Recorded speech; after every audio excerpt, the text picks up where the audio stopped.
Sejam bem-vindos à disciplina de Teoria da Computação. Na aula de hoje, iremos falar sobre as funções recursivas de Kleene, que, como dito anteriormente, é um formalismo, é um modelo computacional equivalente às máquinas de Turing. Aqui iremos falar apenas de funções que tratam sobre números. Veremos adiante na disciplina que isso não é qualquer restrição para falarmos sobre o que é possível ser computável ou não. As funções recursivas de Kleene, também chamadas de funções recursivas parciais, são funções construídas sobre três operações básicas. A primeira delas, uma função constante chamada de função zero, visto que para qualquer número que eu recebo como entrada, eu retorno um outro número que é o zero, ou seja, é o valor zero. Então, a minha função z de x, ela sempre retorna zero. Então, se eu passar 2 como argumento, ela vai retornar zero. Se eu passar 3 como argumento, ela vai retornar zero. E por aí em diante. Bem, eu também tenho uma função sucessor, que novamente recebe um número natural e retorna um outro número natural. Essa função acresce o valor passado como parâmetro de 1. Então, o S de x é igual a x mais 1. Então, S de 2 é o 3. S de 3 é 4. O S de 4 é 5. E por aí em diante. E eu tenho uma coleção de funções de projeção. Se eu passar como argumento n elementos, ou seja, a minha função tiver aridade n, ou seja, U de n, onde n é aridade, eu irei fazer a projeção escolhendo o elemento i dessa tupla que foi informada como parâmetro. Tá? Então, a U de n de i é o elemento xi da tupla x1 até xn. Exemplo, a U3, 2, se eu passar 4, 2 e 5 como parâmetros, ou seja, eu tenho uma função de aridade 3, por isso a função é U de 3, e eu quero pegar a projeção, que é o segundo elemento, ou seja, quem é o segundo elemento é o 2. Então eu retorno 2. Quem é a U31 dessa mesma tupla?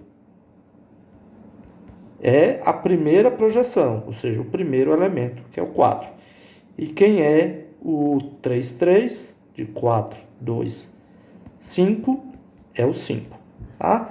Então, na verdade, a gente diz que tem uma projeção, mas como eu disse, é uma coleção delas, porque a depender do número de argumentos que eu tenho na minha função, eu posso ter uma outra U, né? Por exemplo, se eu tivesse uma U com dois elementos, passando 4 e o 0, né? E eu fizesse a primeira projeção, isso aqui retornaria quem? O 4. A U2, 2, de 4 e 0, retornaria quem? Retornaria o 0. Tá?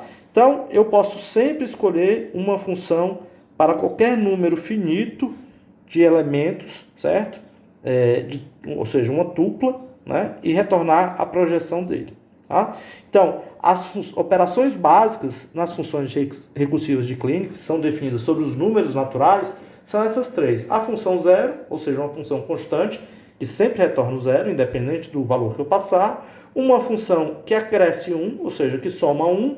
E uma função que, dada uma tupla qualquer, eu retorno a projeção dela, certo? A projeção i nessa tupla.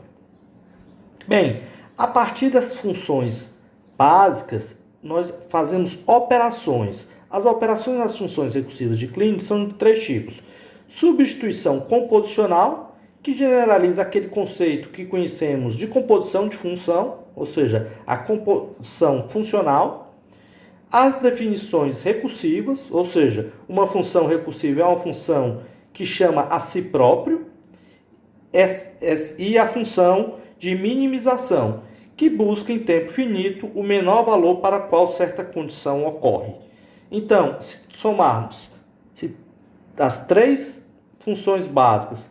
Com essas 3 operações, nós definimos tudo que é possível ser computável. Ou seja, tudo que a máquina de Turing faz, nós iremos fazer apenas com esse modelo que fala sobre números naturais, né, que tem 3 operações básicas e só 3 operações de composição sobre essas operações básicas. Substituição composicional, recursão e minimização. Tá? Em geral, se a gente não assume a minimização, certo? Ou seja, se a gente toma apenas 3 funções básicas, a substituição e a recursão, a gente chama isso das funções primitivas recursivas. Tá? Ou seja, se a gente não incluir a minimização, a gente define as funções primitivas recursivas, mas sem a minimização a gente não define tudo que a máquina de Turing é capaz de definir.